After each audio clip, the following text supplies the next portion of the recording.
Hello दोस्तों, मैं Dawood sir.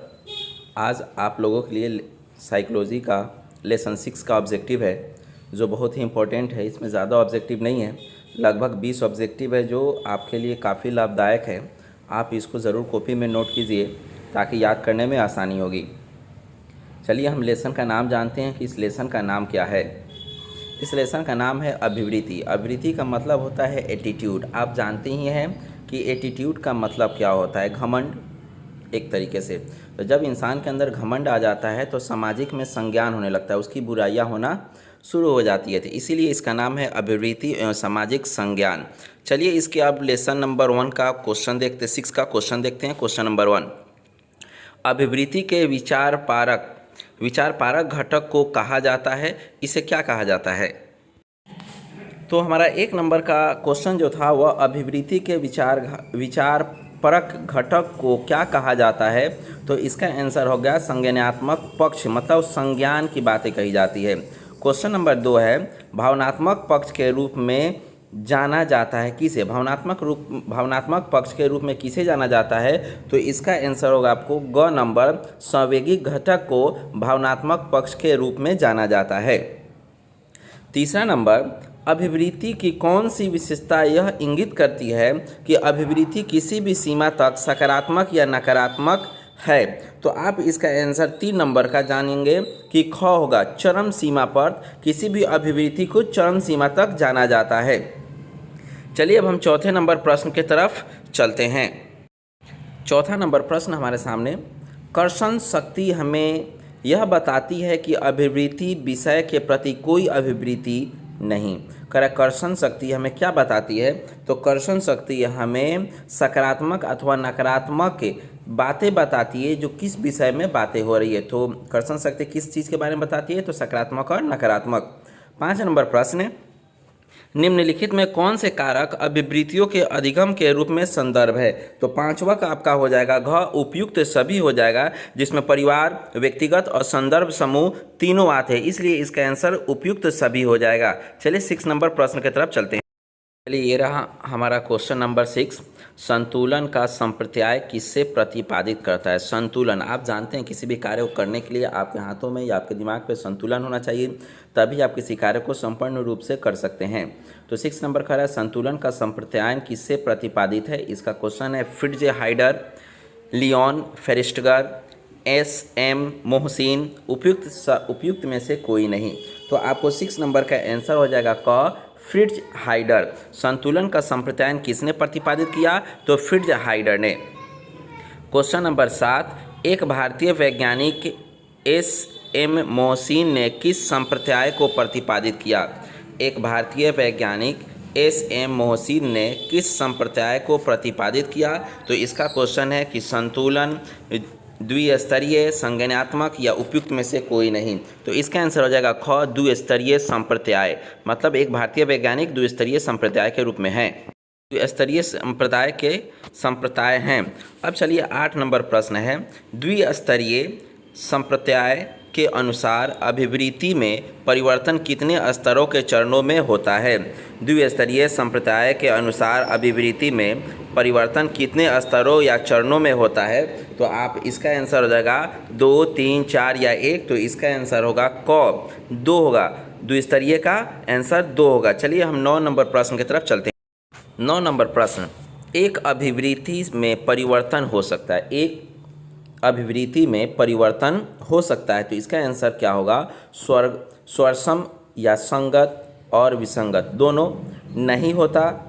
ग नंबर विसंगत, घ नंबर स्वरसम संगत। तो आप 9 नंबर का आंसर देख सकते हैं कि क होगा, स्वरसम या संगत और विसंगत दोनों हो सकता है, मतलब स्वरसम भी हो सकता है, संगत भी हो सकता है और विसंगत भी हो सकता है। 10 नंबर प्रश्न, निम्नलिखित में कौन सा लक्ष्य का गुण नहीं है? कौन सा लक्ष्य का गुण नहीं है? अनुनयता, बुद्धि, आत्मसम्मान या आलस्य। तो आप 10 नंबर का आंसर देख सकते हैं, आलस्य जो है वह आपके लक्ष्य के गुणों तक पहुंचने नहीं देता है, इसलिए कह रहा है कि निम्नलिखित में से कौन सा लक्ष्य गुण नहीं है? तो वह आलस्य है। 11 नंबर, POX त्रिकोण में P कौन है? कह रहा है POX त्रिकोण में पी कौन है? तो वह व्यक्ति जिसकी अभिवृत्ति या अध्ययन नहीं किया जाता। एक दूसरे के व्यक्ति हैं, वह विषय वस्तु है जिसके प्रति अभिवृत्ति का अध्ययन करता है, या उपयुक्त में से कोई नहीं। तो 11 नंबर का आंसर हो जाएगा क, मतलब वह व्यक्ति जिसकी अभिवृत्ति या अध्ययन किया जाता है। क्वेश्चन है POX त्रिकोण में P कौन है? तो वह व्यक्ति जिसकी अभिवृत्ति का अध्ययन किया जा सकता है, मतलब 11 नंबर का आंसर जो है वह क होगा, 11 का क। चलिए नेक्स्ट प्रश्न, 12 नंबर प्रश्न हमारे सामने है। वह व्यक्ति जो छवि बनाता है उसे क्या कहते हैं? छवि किसका बनता है? या तो कोई बुरा आदमी का या कोई अच्छा आदमी का, अच्छा करने वाले का या बुरा करने वाले का ही छवि बनता है।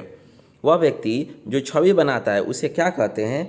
तो आपको लक्ष्य वाले व्यक्ति को छवि कहते हैं, प्रत्यक्षणकर्ता को कहते हैं, या प्रतिभागी या स्रोत को कहते हैं। तो इसका 12 का आंसर हो जाएगा आपको ख, प्रत्यक्षणकर्ता को कहते हैं।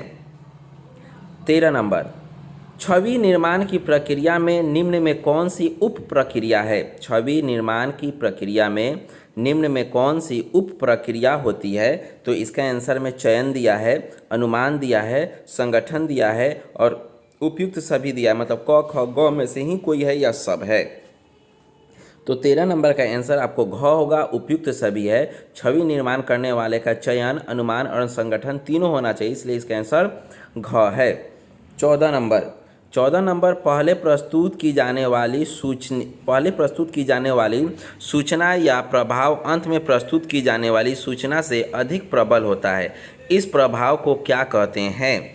तो इस प्रभाव को प्रथम प्रभाव कहा जाता है। क्वेश्चन है, पहले प्रस्तुत की जाने वाली सूचना का प्रभाव अंत में प्रस्तुत की जाने वाली सूचना से अधिक प्रबल होता है, तो इस प्रभाव को क्या कहते हैं? तो इस प्रभाव को हम प्रथम प्रभाव कहते हैं। 14 का आंसर क होगा। 15 नंबर क्वेश्चन हमारे सामने है। एक व्यक्ति सुव्यवस्थित एवं समयनिष्ठ है, फिर भी हम लोगों में यह सोचने की संभावनाएं होती है कि उसे परिश्रमी भी होना चाहिए। यह कौन सा प्रभाव है?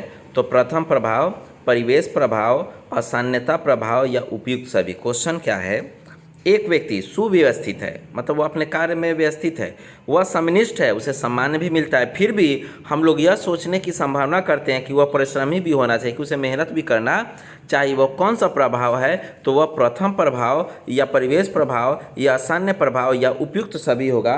तो आपको 15 का आंसर हो जाएगा परिवेश प्रभाव, मतलब ख जो है इसका आंसर हो जाएगा। 15 का आंसर क्या होगा? ख, मतलब परिवेश प्रभाव। दूसरा क्वेश्चन, मतलब 16 नंबर क्वेश्चन, दूसरों की उपस्थिति में बेहतर कार्य निष्पादन किन कारणों से होता है? दूसरों की उपस्थिति मतलब आप दूसरे की निगरानी में आप जब बेहतर कार्य का निष्पादन करते हैं तो वह किस कारण से होता है? तो भाव प्रबोधन के कारण या मूल्यांकन बोध के कारण, सहक्रिया परिस्थिति के कारण या उपयुक्त सभी। तो आप इसका आंसर देख सकते हैं कि इसका आंसर घ होगा, उपयुक्त सभी होगा। इसका आंसर क्या होगा? घ, उपयुक्त सभी। भाव प्रबोधन के कारण, मूल्यांकन बोध के कारण, सहक्रिया परिस्थिति के कारण। मतलब क्वेश्चन दूसरी उपस्थिति, मतलब दूसरे लोगों की उपस्थिति में जो आप कार्य करते हैं, निष्पादन करते हैं, उसका मुख्य कारण क्या होता है? तो उसका मुख्य कारण होता है भाव का प्रबोधन, मूल्यांकन बोध और सहक्रिया परिस्थिति। मतलब इसका आंसर आपको हो जाएगा उपयुक्त सभी। चलिए अब हम नेक्स्ट प्रश्न की तरफ चलते हैं। 17 नंबर प्रश्न हमारे सामने है। वैसा व्यवहार जो दूसरों का भला करता है, वैसा व्यवहार जो दूसरों का भला करता है एवं उनके लिए सहायक होता है वह क्या कहलाता है? एकदम आसान है क्वेश्चन। वैसा व्यवहार, जैसे आपका व्यवहार दूसरों का भला करता है तो उससे सहायता आप करते हैं, तो उससे क्या कहते हैं? तो समाजोपकारी व्यवहार, सामाजिक संज्ञान, सामाजिक सैवरचार या सामाजिक सुकरीकरण। तो 17 नंबर का आंसर हो जाएगा क, समाजोपकारी व्यवहार। 17 का आंसर क्या होगा? क, समाजोपकारी व्यवहार। 18 नंबर, समाजोपकारी व्यवहार के संदर्भ में कितने मानकों को उल्लेख किया गया है? मतलब समाजोपकारी व्यवहार में कितने नियमों को संदर्भ में लाया गया है? तो इसके प्रश्न में दिया गया है 2, 1, 3 या 4। तो 18 नंबर का प्रश्न हो जाएगा ग, मतलब इसका आंसर होगा ग, 3। मतलब समाजोपकारी व्यवहार के संदर्भ को 3 भागों में उल्लेखनीय किया गया है। 19 नंबर प्रश्न, दूसरों की उपस्थिति में अपचरित अथवा नए कार्यों का खराब निष्पादन क्या कहलाता है? दूसरों की उपस्थिति में अपरिचित अथवा नए कारकों को खराब निष्पादन क्या कहलाता है? तो 19 नंबर का होगा आंसर ख, सामाजिक अवरोध कहलाता है। दूसरों की उपस्थिति में औपचारिक अथवा नए कार्यों का खराब निष्पादन क्या कहलाता है? तो 19 नंबर का ख आंसर होगा, जिसे हम सामाजिक अवरोध कहते हैं। क्या कहते हैं? सामाजिक अवरोध कहते हैं। चलिए 20 नंबर लास्ट प्रश्न। 20 नंबर प्रश्न है, एक स्कीमा यू अवंती योजना क्या है? एक स्कीमा यू अवंती योजना क्या है? इसके प्रश्न के आंसर में दिया हुआ है ऑप्शन मानसिक संरचना, शारीरिक संरचना, सामाजिक संरचना, उपयुक्त में से कोई नहीं। मतलब एक प्रश्न है जिसका ना जो कह रहा है एक स्कीमा यू अवंती योजना क्या है, तो 20 नंबर का आंसर होगा क, मानसिक संरचना। 20 का आंसर क्या होगा? मानसिक संरचना इसका आंसर होगा। चलिए इस थैंक यू वीडियो देखने के लिए। उम्मीद करते हैं कि आप लोगों को लेसन समझ में आया होगा। कोशिश कीजिएगा कि नोट कर ले, ताकि अब गेस करने के समय दिक्कत ना हो आप लोगों को, इस क्वेश्चन आसानी से मिल जाए। चलिए उम्मीद करते हैं, बेस्ट ऑफ लक।